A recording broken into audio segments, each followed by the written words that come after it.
네, 성도님들 안녕하십니까? 예, 한 주도 하나님의 은혜 가운데 또 보살펴 주시고 다시금 이 구별된 안식을 맞이해서 이곳 성전으로 인도해 주신 우리 하나님께 감사를 드립니다. 네, 우리 목사님께서 오늘 순서를 위해서 화요일 날 잠깐 연습하는 걸 봤는데 그땐 정말 잘하셨거든요. 예, 예, 오늘도 너무나 잘해 주셔서 귀한 찬양 다시 한번 진심으로 감사합니다.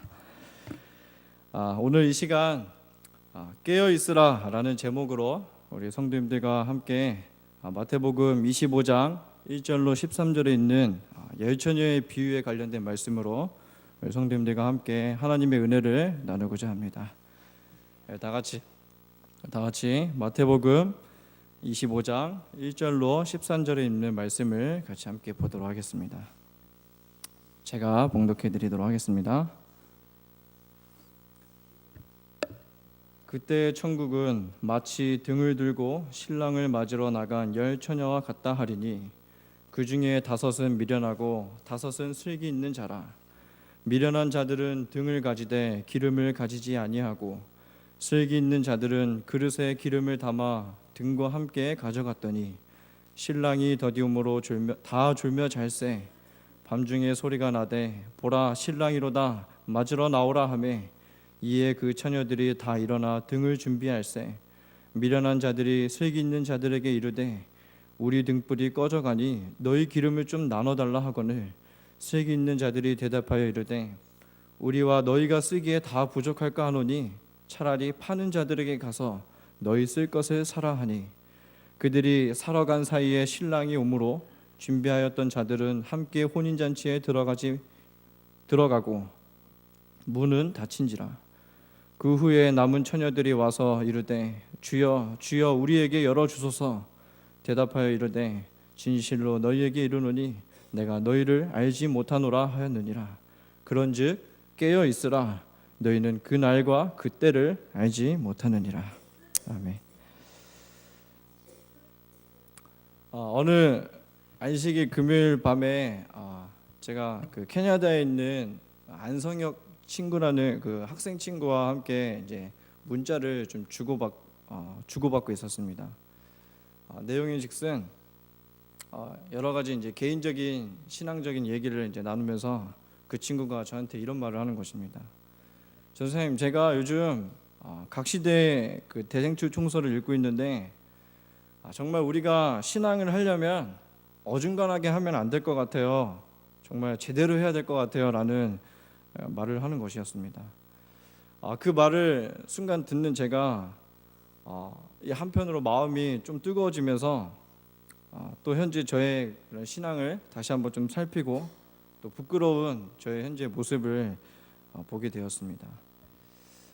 오늘 본문의 말씀은 우리 성도님들께서도 잘 아시는 말씀입니다. 예수님께서 말씀하신 열처녀의 비유, 곧 하나님의 나라가 속히 오심을 믿고 또 예수님에 대한 순수한 신앙을 가졌다고 공언하는 그리스도인, 특별히 특정한 사람들을 위한 그런 말씀임을 우리는 성경을 통해서 확인할 수가 있습니다. 이 열처녀의 비유는 아시는 바와 같이 신랑이 되시는 예수님을 예비하는 지금 현재의 그리스도인들을 뜻하고 있습니다.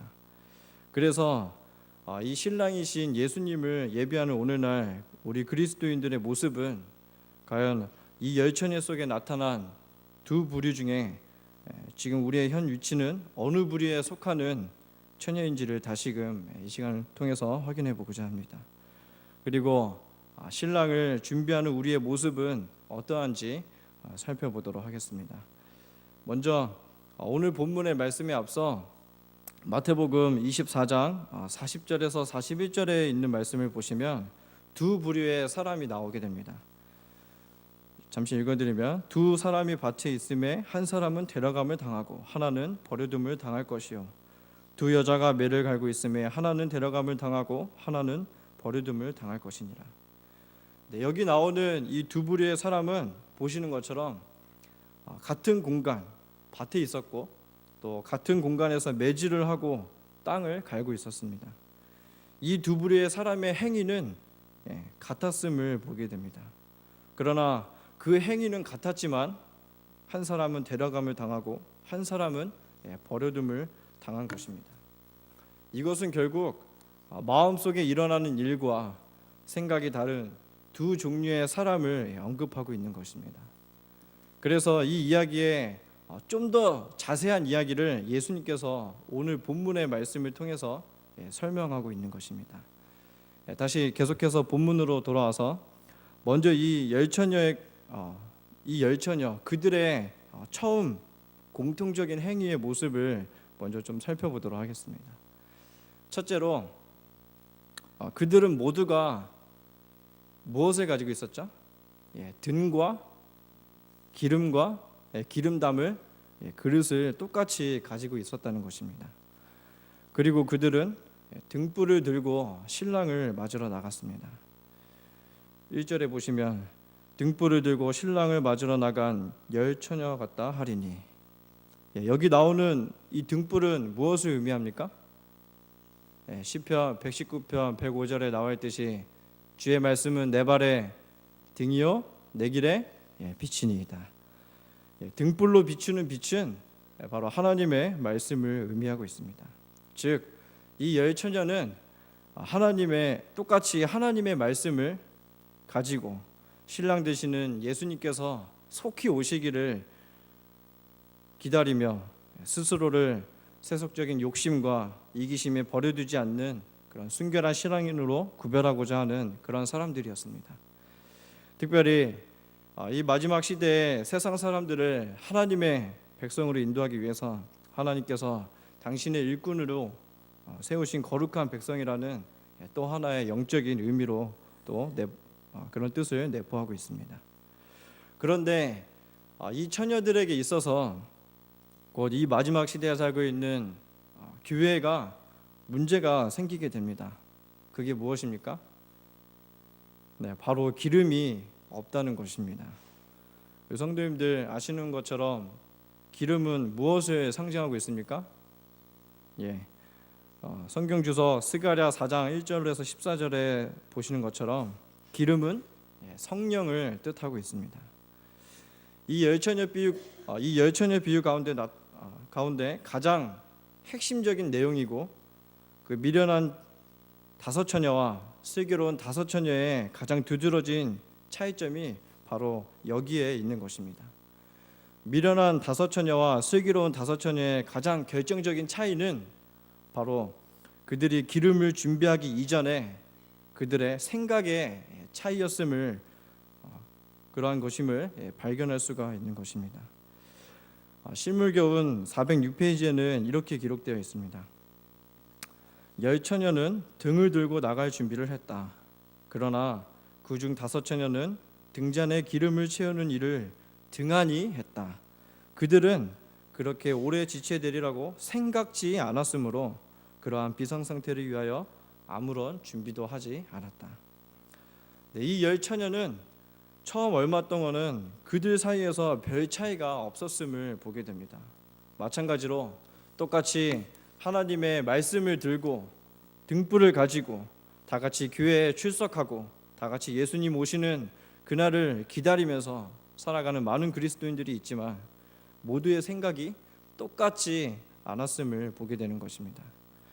그리고 정말 중요한 사실은 그 속에는 결정적인 생각의 차이로 인해서 기름을 준비하는 일을 아예 하지 않은 것이 아니라 등잔에 기름을 채우는 일을 등한히 하는 오늘날 그리스도인들의 모습을 말씀해 주고 있는 것입니다. 오늘 그렇다면 기름을 준비한다는 것은 무엇인지 살펴보도록 하겠습니다. 요한복음 3장에는 예수님께서 사회적 지위와 또 올바른 신앙인의 모습을 갖춘 니고데모에게 너가 물과 성령으로 거듭나지 아니하면 결단코 하나님의 나라를 볼 수 없다라고 말씀하셨습니다. 그 성령은 다시 거듭남을 말씀하고 계시는 것입니다. 거듭남은 곧 우리의 심령이 다시 태어나는 회개를 말합니다. 오늘 본문의 말씀은 참으로 하나님의 말씀을 대언하고 있는 제 자신이 또 얼마나 부끄러운 존재인지를 다시금 일깨워주는 말씀인 것 같습니다. 똑같이 예수님을 바라보면서 같은 길을 걷고 있지만 내 안의 생각은 무엇으로 가득 차 있었는지, 또 우리 학생반 친구들에게 성경의 지식과 예수님에 대한 재림의 기별을 전하고 개인적으로 확신하고 있었지만 정작 내 생각 속에는, 또 나의 모습 속에는 기름을 준비하는 일을 등한히 하고 있었던 저의 모습은 아니었는지 다시 한번 생각해 보게 되는 것입니다. 그것은 다름 아닌 매일 밤 하나님 앞에 회개하지 않는 저의 부끄러운 모습을 보게 되는 것입니다. 혹여 저희들의 생각 가운데 또 마음 가운데 성령의 기름을 준비하지 않으셨다면 오늘 이 저녁 에스겔 36장 26절의 말씀처럼 또 새 영을 너희 속에 두고 새 마음을 주시고자 하시는 성령의 기름을 위하여 구하시는 또 저와 우리 모든 성도님들이 되었으면 좋겠습니다. 이어서 오늘 본문에 나오는 이 열처녀 가운데 기름을 준비하지 않았던 미련한 5 처녀들에 관해서 선지자의 글은 다음과 같이 언급하고 있습니다. 좀 읽어드리겠습니다. 첫째, 미련한 처녀로 대표된 계급은 외식하는 자들이 아니다. 둘째, 그들은 성령의 역사에 순종하지 않았다. 셋째, 그들은 반석 되시는 예수님 위에 떨어져 저희의 옛 성질을 깨뜨려 하지 않았다. 넷째, 그들은 주저하지 아니하고 말씀은 받았으나 그 말씀의 원칙을 실천하지 않았다. 다섯째, 그 말씀의 가마력은 순간적이었다. 여섯째, 그들은 단지 피상적이고 표면적인 행위로만 만족하는 자들이다. 일곱째, 그들은 하나님을 알지 못하며 하나님을 의지할 줄도 모르고 하나님을 쳐다보고 살 줄도 모른다. 하나님께 대한 저희의 봉사는 점차 저하되어 형식화되고 만다.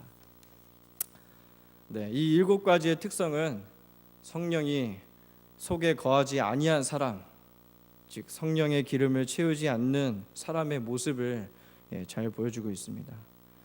그 중에 몇 가지를 다시 한번 좀 생각해 보고자 합니다. 첫째, 성령의 역사에 순종하지 않았다. 하나님께서는 늘 우리의 마음속에 양심을 통해서 말씀하고 계십니다. 그러나 우리는 그것을 단지 나의 계획과 또 나의 뜻대로, 나의 생각대로 거절하며 살아가는 저희의 삶이 아닌지 생각해 보게 됩니다. 둘째, 반석 되시는 예수님 위에 떨어져 저희의 옛 성질을 깨뜨리려 하지 않았다. 아직도 세상의 돈과 명예와 안락함으로 나의 이기심을 가득 채우고 싶은 마음을 완전히 자신을 하나님 앞에 회개하며 굴복시키지 않고 50%만, 반만 굴복시키는 저희들의 모습은 아닌지 생각해 보게 되는 것입니다.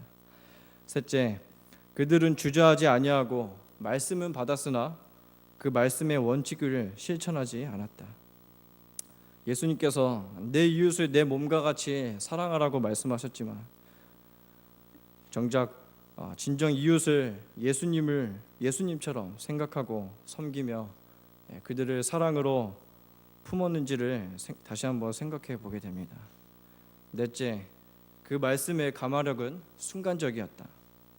목사님의 설교를 듣고 혹은 하나님의 말씀을 읽고 내 마음속에 불붙은 뜨거운 마음이 교회 문 밖을 나섬과 동시에 또 사단의 유혹에 넘어짐과 동시에 그 말씀으로 뜨거웠던 마음이 사라졌던 오늘날 저희의 모습을 다시금 생각해 보게 됩니다. 다섯째, 그들은 단지 피상적이고 표면적인 행위로만 만족하는 자들이다. 매일 아침 일어나서 기도하고 매주 안식일마다 교회에 정각 출석하며 하나님의 말씀을 마음이 아닌 머리로만 공부하면서 양심에 아무런 가책도 느끼지 못하는 오늘날 많은 그리스도인들의 모습은 아닌지 생각해 보게 되는 것입니다. 이처럼 디모데후서 3장 1절에서 5절에 있는 사도 바울은 바로 이러한 상태가 예수님의 재림 직전에 사는 사람들의 특성이 될 것이라고 말합니다. 이 미련한 5 처녀는 바로 오늘날 정말 불쌍한 신앙인들의 모습을 보여주고 있는 것입니다. 그런데 이 불쌍한 신앙인들의 모습이 다른 이의 모습이 아니라 바로 저의 모습일 뿐더러 제 주변에 있는 내 사랑하는 이들의 모습이라는 것이, 그 사실이 더욱더 슬픈 현실인 것입니다. 오늘 아침에도 제가 전에 섬겼던 교회 학생반의 한 여학생으로부터 연락이 왔었는데, 그 친구가 예전에 저한테 참 안타깝고도 슬픈 이야기를 했었던 기억이 있습니다. 그 학생이 저한테 이렇게 말하는 것입니다. 전사님, 저는요 솔직히 하나님이 있는지 없는지 모르겠어요. 그래서 저는 성인이 되면 교회 안 나올 거예요. 그 친구는 어머님이 같이 신앙을 하고 있는 그런 친구였습니다. 그 옆에 있던 또 한 명의 친구가 저한테 이렇게 말합니다. 교회는 잘 모르겠고 솔직히 사회생활을 하려면 술은 마셔야 되잖아요. 그렇게 말하는 것입니다. 참 저의 말문이 막히게 되는 것입니다. 어떻게 해야 하나? 아무리 이성적으로 그것은 잘못된 것이고 또 잘못된 길이고 이론적으로 설명을 해주어도 그것이 그 친구들에게는 마음에, 가슴속에 와닿지 않는 것입니다.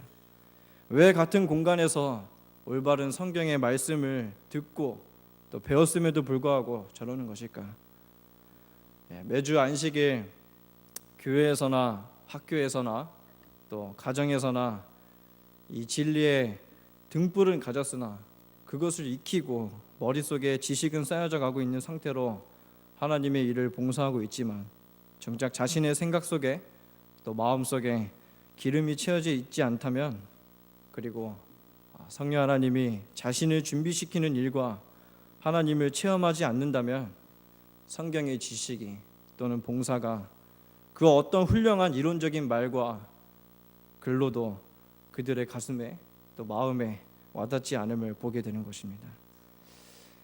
저의 신앙의 목표가 무엇이냐고 물으신다면 제가 이곳에 와서 우리 성도님들께 말씀드린 것처럼 정말 우리 젊은 친구들과 같이 정말로 살아계신 하나님을 같이 함께 체험하는 것이라고 말할 수가 있습니다. 그래서 늘 항상 제가 고민하고 있는 문제 중에 하나이고, 제가 우리 학생들에게 입버릇처럼 말하는 것이 신학이 먼저가 아니라 신앙이 먼저라고 거듭 강조하고 있습니다. 제가 우리 학생 이제 사역을 하면서 또 청년 사역을 하면서 이제 말씀을 전하는데, 말씀을 전하는 중에 제일 난감할 때가 언제인지 아십니까?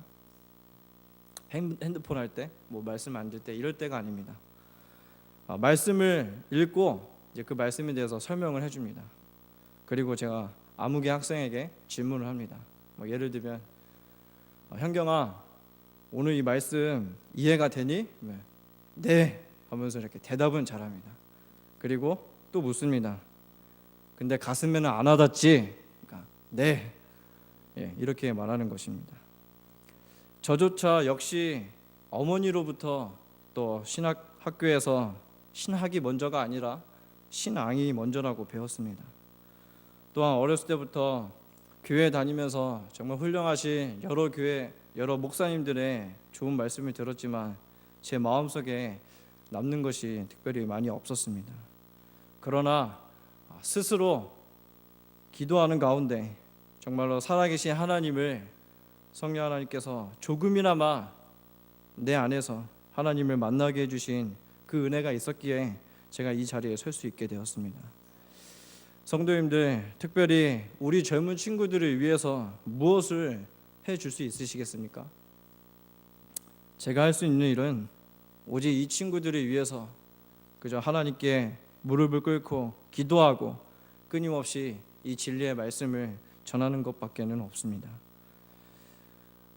전에도 말씀드렸다시피 항상 제 귀에 못이 박히도록 잔소리를 하시는 저희 어머님이 계시다고 말씀을 드렸는데, 정말 어머니의 그런 잔소리 같은 설교가 듣기 싫을 때도 있었지만 때로는 그 잔소리가 저에게 정말 절대적으로 필요함을 느끼고 또 하나님께서 어머님을 통해서 저에게 하시는 말씀이라는 것을 느낄 때가 종종 있었습니다. 그래서 저희 어머니는 항상 보시는 것처럼 이 기도문을 가지고 저에게 이렇게 말씀하십니다. 아들아, 너는 정말 죽을 때까지, 예수님 오실 때까지 이 기도를 매일 한순간이라도 빼먹지 말아야 한다라는 말씀을 늘 귀에 못이 박히도록 말씀하십니다. 그리고 항상 주위에 있는 학생과 청년들 그리고 이웃을 위해서 이 기도문 안에 이름을 꼭 넣고 기도하라는 것입니다. 제가 이 기도문을 좀 잠시 읽어드리겠습니다.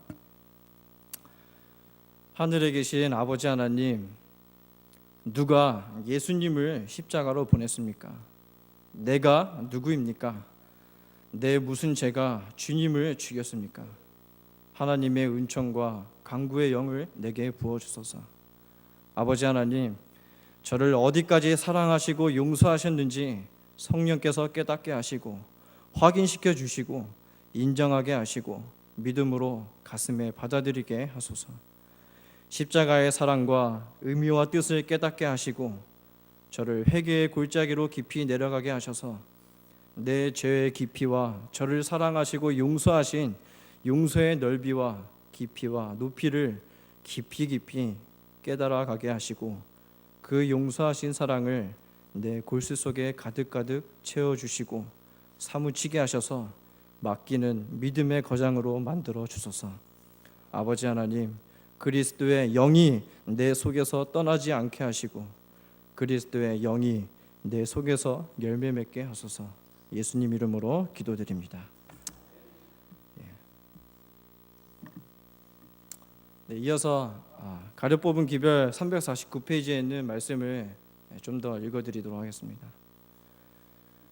오직 십자가를 통해서만 죄인은 죄의 본거지로부터 떠날 수 있으며 악의 동맹한 세력에서 벗어날 수 있다. 매번 십자가에 접근할 때마다 그의 심령은 순화되고 그는 참회하는 마음으로 하나님의 아들을 십자가에 못 박은 것이 바로 나의 죄였다라고 외치게 될 것이다.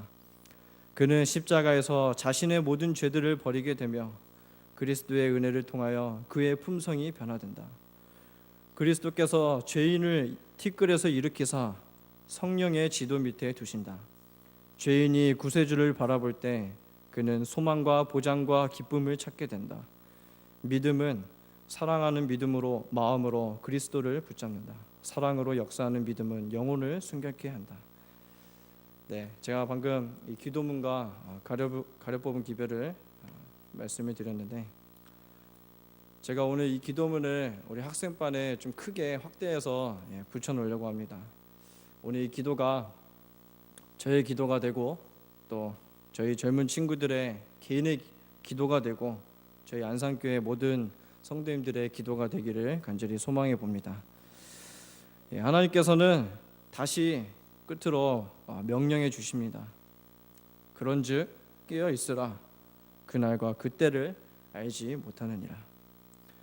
열처녀 가운데 이 미련한 다섯 처녀의 결과는 본문에 나오는 것처럼 8절과 11절에 슬기로운 처녀들에게 기름을 나눠 달라며 그 애원하는 모습, 그리고 주여 우리에게 제발 좀 문을 열어주소서 하는 그러한 모습, 결국 뒤늦은 후회라는 비참한 결과를 얻게 되는 모습을 보게 됩니다. 사단은 이러한 후회라는 결과를 주기 위해서 끊임없이 세상에서 우리에게 보는 것과 듣는 것과 먹는 것으로부터 깨어 있으라는 하나님의 말씀을 깨닫지 못하게 합니다. 신랑이 오시는 그날에서야 깨닫고 또 자신의 부족한 것을 그때 가서 깨닫게 되면 너무 늦어버리는 것입니다. 우리 주님은 결코 후회라는 결과를 얻지 않도록 지금 이 순간에도 말씀해 주시는 것입니다. 깨어 있으라. 오늘 이 안식일 저녁 우리 마음속에 슬기로운 처녀의 준비된 기름과 같이 저희 모두가 가지고 있는 등불 안에 이 성령의 기름이 채워지기를 간절히 원합니다. 그리고 우리의 매일의 삶이 기름을 준비하는 일을 등한히 하는 것이 아니라 주님 오시는 그날을 고대하시면서 새 마음과 또 새 영을 하나님께 구하도록 탄원하셔서 우리 속에 성령이 거하여 신랑이 오시는 그날에 등불을 다 같이 비추고 그 영광의 잔치에 참여하는 저희 모든 성도님들이 되기를 기도합니다. 오늘 이 말씀의 은혜가 저와 우리 모든 성도님들 생애 가운데 영향력이 되어 주시기를 기도하면서 말씀을 드리도록 하겠습니다.